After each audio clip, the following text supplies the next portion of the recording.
శివమూర్తివి గణనాదా నువ్వు శివుని కుమారుడవు గణనాదా శివమూర్తివి గణనాదా నువ్వు శివుని కుమారుడవు గణనాదా గణగణ గంటల్ల గణనాదా నువ్వు గుణగుణ రావయ్య గణనాదా శివమూర్తివి గణనాదా నువ్వు శివుని కుమారుడవు గణనాదా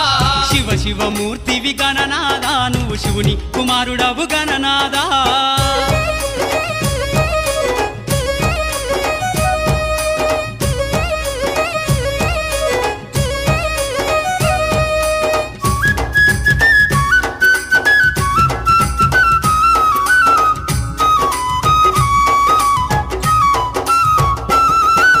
పాలు పండ్లు తెచ్చినాము గణనాదా నీకు పాశమ